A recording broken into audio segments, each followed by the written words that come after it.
Well, good morning, everybody. Hope you have a little extra time today. Just because of the way this March is shaping up in the forecast, I really want to dig in deep into a couple things. So here we go. We're going to talk about the big warm-up that's going to happen east and the flooding from the snow. I'm going to get into the severe weather risk in the central United States after that.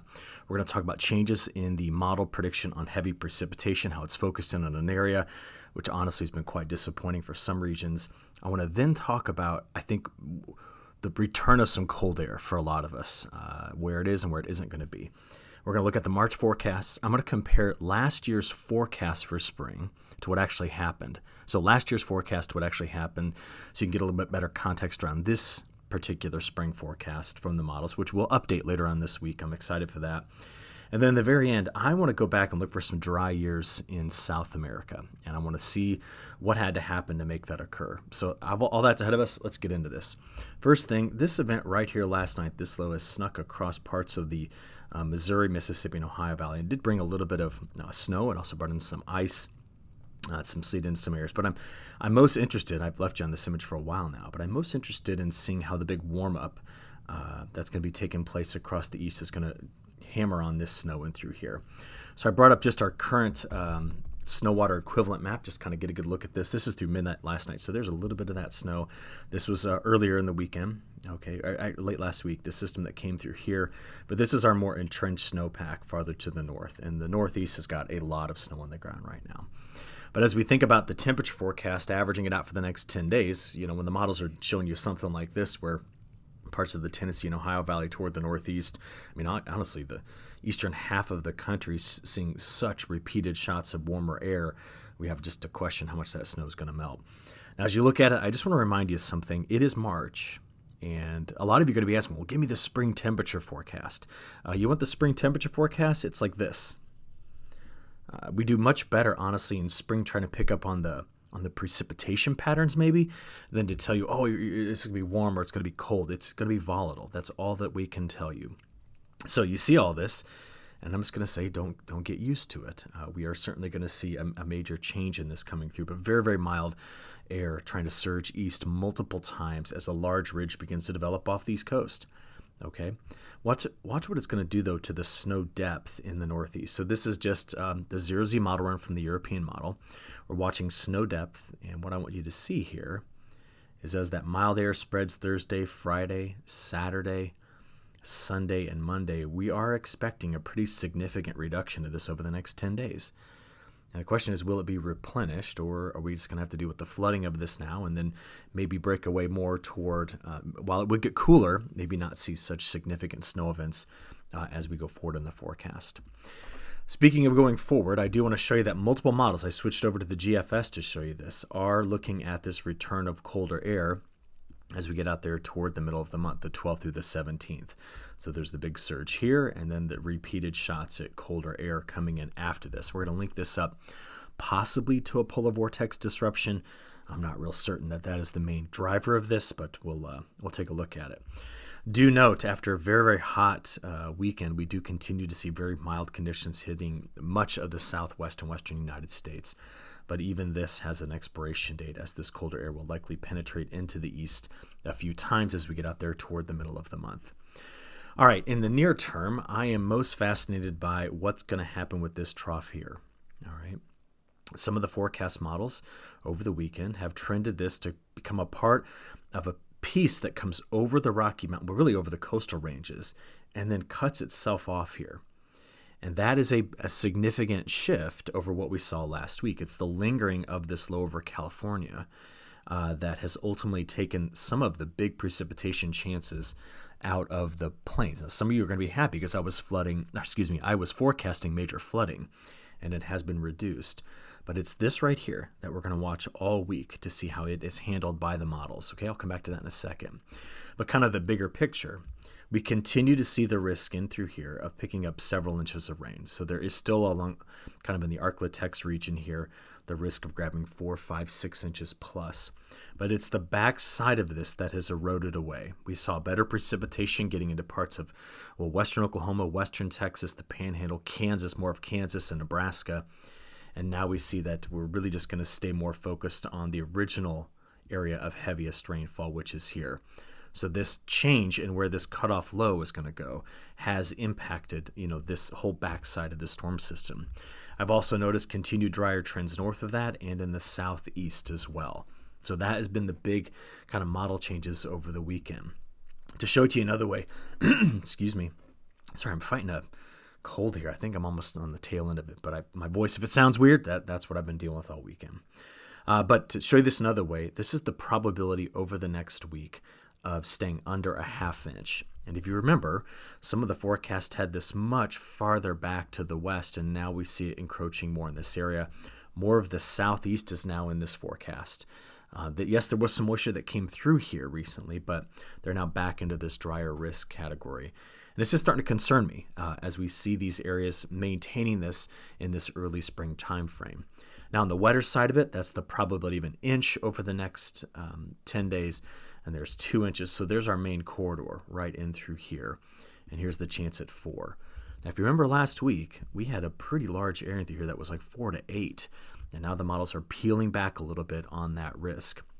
They do this at times, and that's why we do the videos every day, just to monitor that change with time, okay? All right. I do also want to question the new long-range outlook put out by the Climate Prediction Center for the month of March, because a lot of these maps get tossed around a bit, and it's a bit deceiving, especially on the temperature map. And it's like I said a moment ago, will March likely finish somewhere in this area? Yeah. Big surge of warmth coming early, but there's a cold air outbreak that, well, I don't know if I want to call it a cold air outbreak, but there's a shot at cold air coming around mid-month. Will it warm right back up? More than likely. I mean, we're gaining daylight hours. It's this time of year. But it's just a reminder that sometimes when you see these maps, you're like, oh, it's just going to be like this every day. And it's not, okay? We do have some change coming. So we're going to compare this to the models here in a little bit. All right, so where are we this morning? This is the all hazards map, and we do have our winter weather advisories that are stretching right through here as our first system is kind of sneaking through this area earlier this morning. On the high-res on radar first, we can see some of the snow spreading over parts of Kentucky, Indiana, and Ohio and West Virginia this morning. There was some sleet mixed into this as well through here, rain farther to the south. But that's the only significant system. I have a little bit of moisture coming through parts of Wyoming, some coming through Nevada as well. We still have this little corridor of snow right in through here as well. But let's go and have a look at the high-res NAM and its projection on where this is going to go. So again, wouldn't be surprised if we're getting some ice pellets in here this morning. Like I saw this at home last night here. Woke up this morning to about a half inch of ice pellets where I live just outside of Champaign. So as this goes forward, snow to West Virginia, snow spreading over parts of the D.C. area with a sleet a little bit farther to the south of that, and then rain as you get down here toward Blacksburg and eventually into parts of North Carolina. And we're going to watch that system exit by this evening. And then you start to notice just a lot of this green, okay? And what's going on here with the forecast models is we're opening up the Gulf and moisture starting to spread into this region. And we could see some rain, light rain moving through southern Illinois on March 3rd, Tuesday, March 3rd, getting into southern Indiana and over to Kentucky. And then on the back side of this here, where there is a shortwave moving through parts of Wyoming into Nebraska, we could be bringing in some desperately needed moisture in this area. I mean, we've been watching in multiple videos, we've been watching the precip statistics. I show them to you all the time, and this is one of our driest spots in the nation compared to their normal averages for winter. So anything in this area is a welcome sight. But as we work our way through the rest of the day on Tuesday into Tuesday night, I like seeing moisture in parts of Nebraska and Iowa as we see one system spread toward the north and east. So there is a little bit more snow and a mix in the northeast as we go through Tuesday evening. All right. Okay, beyond that, we do need to understand that we have some severe weather risk, and Wednesday's probably going to be our first bigger day of this. But I want to show you, if we go back here, here's the risk of some storms today. This is getting into tomorrow on March 3rd, so watch right in through here, marginal risk. But March 4th already identified an area of slight risk. And this isn't going to be the end of this particular setup. You'll see that the Storm Prediction Center has got Day 4, which would be March 5th, Day 5, which would be March 6th, and Day 6, which would be March 7th. Look at that again. So this is Thursday, Friday, and Saturday. Got it? Friday, Saturday, where we continue to see the risk of this. And one of the big reasons why we're on repeat is the proximity of that cutoff low. Now, I'm going to get to the details on that, but I want you to see the data real quick. All right, so here it is. European model. Watch the wave. It's way over here right now. You're looking at vorticity. And as it comes through, by March 4th, where is it going? Through California, down into Southern California, and it's going to just live there. See that? Now, earlier, there had been better timing on these waves together, and that's why we saw better precipitation farther back to the west. But now we're getting this cutoff here by the end of this week. And out ahead of it, little features will eject. You saw them, okay? They're going to come through this area, give us the risk on the 4th, 5th, and 6th, maybe the 7th as well. But it's going to be the interplay between this high pressure cell here and what comes out of this in order to produce the precipitation where we're expecting to see it. Now that wave may not leave until March 11th and 12th. Look at that. It sits over Southern California, off the coast, honestly, March 8th, 9th, 10th, and then tries to leave and come up with a wave somewhere here, a good 10 days from now, moving through the Midwest. But I show you that because we're trying to make sense of what's going on with total precipitation. So how about we use the European models to add up total precip? We'll compare it to the GFS in a moment. So we've already seen and talked about this system and the one that's coming through here, right, moving through parts of Nebraska. But then you're just going to see as that low sits and spins, look at this area just filling in here over the next 10 plus days. Now there's still the risk of a very, very heavy rainfall. And that previous map I showed you, the WPC map, it's only 7 days out. I just went 10, 11 days out in this case. All right. To quickly show you that compared to the GFS, actually that's GFS snow. Let's get, that was GFS precip. I'm sorry, I kind of flipped my models on you. Can we do something here real quick? What I just showed you is GFS precip. Let's go here and show you European model, total precipitation. I apologize for that. I skipped over a model there. Here we go. Let's get these loaded. There we are. Now look. If we just take this out there the same time frame, where were we? About right there. I think that's where we were. Here we go. Back and forth. That's the GFS forecast out to March 12th and European. Interestingly enough, the GFS is the broader, wetter model in this area. Okay. But you can see how the plains, high plains, northern plains are drier in both models. Although the GFS is trying to drop a big stripe of snow in through here, but it's way far out in the forecast. We'll look at the chances of it. And the GFS is a bit more generous with moisture in the southeast than the other models are. Okay. Now, can I show you timing? Let's just come back to the European model. We'll pick this up with precipitation type and intensity. There we go. All right, so we watched this last night, so that's moving across. We talked about that. And that gets over the east. We see the moisture trying to spread here. It's not much, but there is something coming through. Then by March 3rd, this is Tuesday, raining in Missouri, Illinois, Indiana, getting over to Ohio, Pennsylvania in the northeast getting some snow. There's our lingering frontal boundary. But this is all just sitting here on high pressure that's off the coast. Got it? Now here we go. March 4th. Keep an eye to the south, right down here for the night of March 4th. That's our severe weather risk.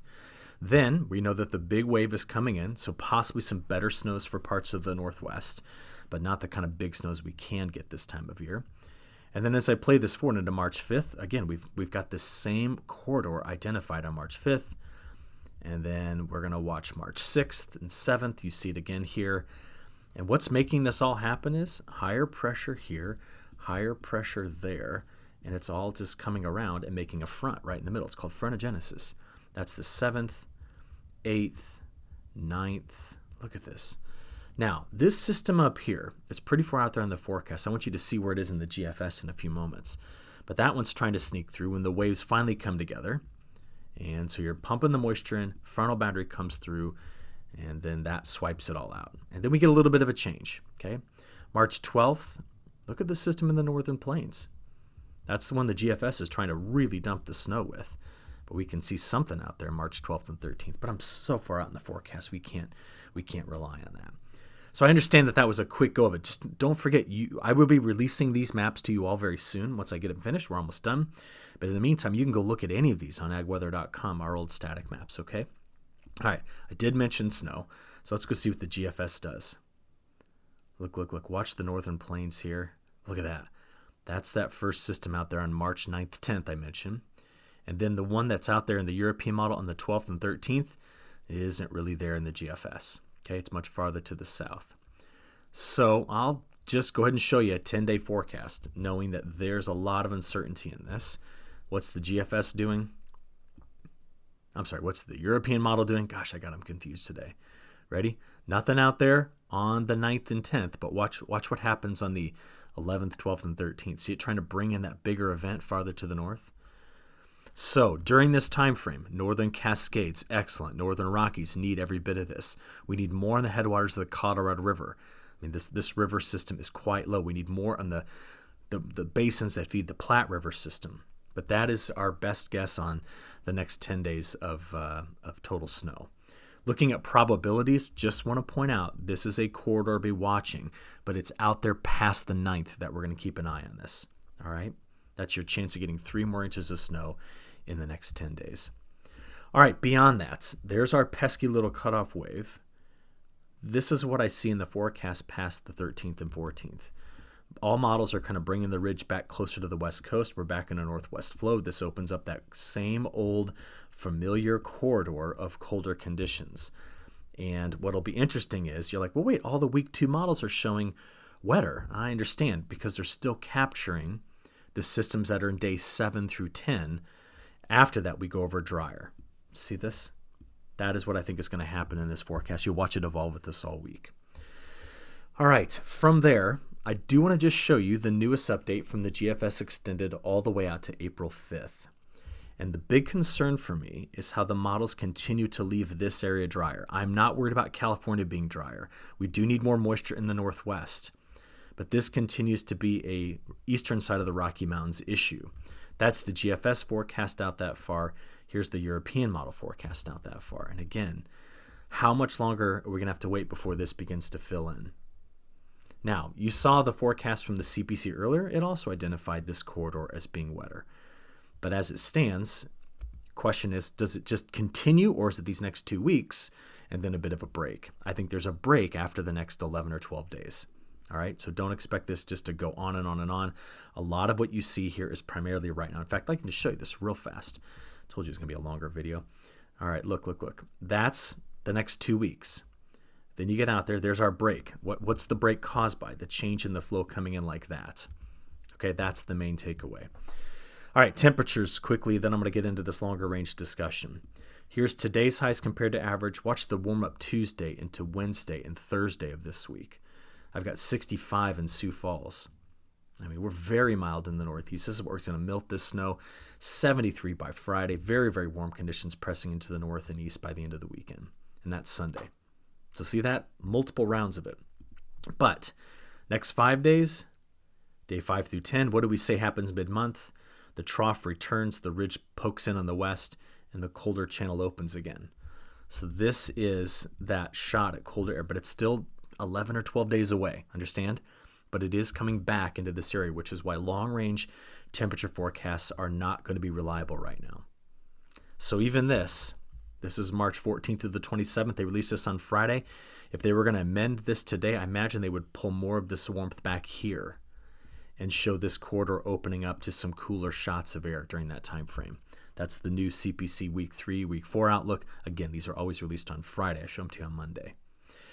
Okay, what about the temperatures in the models? Well, let's see if they concur with my ideas here. This is the first week, next 7 days. That is week 2. Now watch. Week 3, there it is. Does this stay mild and windy and dry? That's a possibility. Then we go into week 4, right there. Week 5, look, the model just wants to keep doing this. So I've got big question marks if you were in the eastern part of this country coming out of the Canadian prairie going forward. Now, this is a snow and a cold feedback. So we always look at this and understand the models do that this time of year. Okay? Okay, my goodness, we've already covered a lot, but I've got more to go here. And what I want to get into is, does the polar vortex ever link up with this? So is our polar vortex disrupted? It is. It's way over here. We're seeing warm pushing on either side. And there's questions as to whether or not the polar vortex, as it currently is disrupted, is going to give us an issue into March. Because, yeah, right now it's very much disrupted, and we're not expecting it to regain a lot of its strength. But in March, Polar vortex disruptions do not have the same impact as they have in December, January, and February. I just think we're getting back into that same long wave pattern, which tends to drive a trough east and a ridge west. That's what I'm really thinking. What I mean is this. When you get out there, here's March 1st. So this is out there March 10th. See it? You notice the presence of a ridge. Where is that? That's just follow it down here. It's right off the coast. And that seems to reinforce for the middle part of March, maybe 10th through the 19th, that reinforces troughing here. So the flow comes over and down. We go drier in the center part of the country, warmer west, colder east again. We've seen this pattern on repeat this winter. So there's nothing crazy about this. What is crazy is this. The newest forecast for the zonal winds across the planet along the equator have this just almost as a permanent feature all the way through April. Now, what is that? These are westerly wind bursts. This is the death of La Niña. La Niñas look like that. None of that going forward. We're expecting this La Niña to cave quickly, and this is what I wanted to do for you today, okay? This is what our ocean temperatures look like. We've shown you for weeks how there's plenty of warm water compared to average upwelling here, which is going to erase this very, very quickly. We've already seen the emergence of El Nino-like conditions here. But let me show you what was going on last March 1st. On last March 1st, we had what was called a negative phase of the PMM. That's when we have cold water right here. It's called the Pacific Meridional mode. Now that particular region, now just listen, if this is cold by summer, and this is also cold by summer, then there's major drought risk in the midsection of the country. But last year, this got warmer as we went into summer, and this didn't really have much of an effect except for along coastal California. And our La Niña never died last year. So look, this was March 1st. This was by the time it was June 1st. See how this was warming up? Yeah, this stayed cooler by June, but no change in the guard here. We went back to close to neutral, but never over to even the warmer side of average here, okay? Now, I show you all of that because these were the predictions for March last year. Take a look. March predictions set in March. This is the prediction. We were drier south, wet, for a year ago, Great Lakes, and wet here. This is what happened. Did the models get it there? Yes. Were we a bit drier in places here? Sure. But there are some inconsistencies, like maybe here. And these are important. So that's the March forecast from March a year ago. Sorry, I had to get my dates right. March forecast from March a year ago. Here's the verification. Now, how about this? This was the April, May, June forecast. Models overall, we always look at these for patterns. We're drier here and wetter there. Okay, drier, wetter. See the split. This is what happened April, May, June. We were drier, but look at the difference. So much more of this May precipitation made it into Kansas and Oklahoma and Texas than was predicted. See that? And it's these little nuances that change everything in the forecast, do they not? So I'm giving you this because I want you to see this is the new February forecast for 2026. That was the March forecast. This is the month we're in right now. This was the forecast that was released on February 1st. We're going to get a new one of these on March 5th, okay? This is the March forecast for this year, April forecast for this year, and May. And you're going, well, I don't see a really consistent signal when you go, month by month like that. In fact, let's go out to June. So if I show you this in terms of a seasonal anomaly, there's March, April, May. And it does have this area wetter again. Now, given what it did last year, I'm going to have to go, all right, could we be looking at this being, above average for April, May, and June? Sure, because the models have identified that as a possibility. But is it going to be the record-setting and terrible flooding we saw last year in southern Illinois, Missouri, Arkansas, Kentucky, Tennessee, southern Indiana? I mean, this area was hammered. That is not knowable right now. I cannot tell you if it is. But this is going to update on the 5th. And so I wanted you to do an analysis with me today so you can kind of see it. Understand? You're going, well, tell me what the temperature is going to do. I just want to know when my last frost is. I have no idea. I mean, you just saw that in the next month how much the temperature is going to fluctuate. Can't give you that information with any sort of certainty. All right? What I do want to look at, though, is South America, because we still have a couple of problem areas in Argentina. But we are trying to get a Safrinha, a second season crop, going here across Brazil. So over the next 7 days, look at the moisture trying to fill in the problem areas in Argentina while keeping it dry in this part of central Brazil. You're going, okay, is there an issue here now? Well, if you look at the week 2 forecast, there it is. No, that fills in. And we just keep seeing that happen. So I'm like, well, what if we get beyond this? What if I just look at all of March, April, and May and consult history? So I'm going to do 2 regions for you as we finish this up. The first I'm just going to call the northern growing areas and central growing areas of Brazil. And I made a time series of their March, April, May total precipitation. And I want to know, are they going to go drier? So I picked out all of these very dry years and stitched together some composites.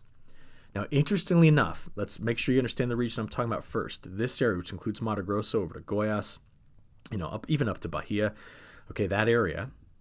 Look, those marches favored developing El Niños. Hey, we've got that right now. Take a look at this. Trade winds came surging back. Remember, I just showed you that a moment ago. I don't remember which one of these slides it was. There it is. Trade winds surging back. There it is. What about MJO? Loved phase like 5 and 6, maybe a little bit more into 7. Why is that important? Because phase 5 and 6 are these drier phases in that area. I don't know. I'm looking at this going, do we have an issue on the Safrinha crop because of some similarities between this year, those other years, and what we've got this year? Can you see it? See the warmth coming in? We saw how fast this is going to die. I just think there's something to it that I can't ignore. That's why I'm bringing it up. That's all. Then I said, well, let's go down to, let's bring this back.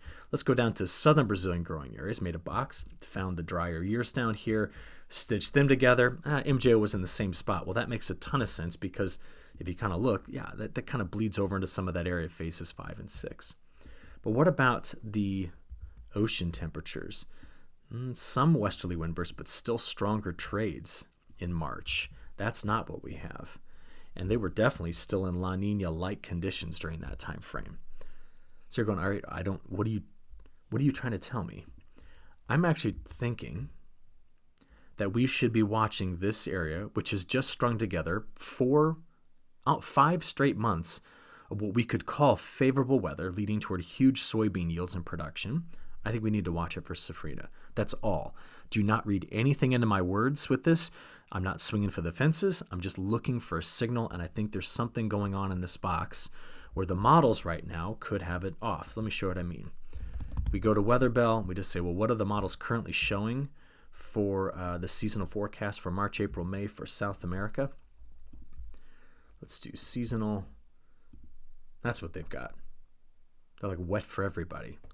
And I'm not so sure about this area right now. That's all. That's all you can take away from it. Again, this is going to update on the 5th.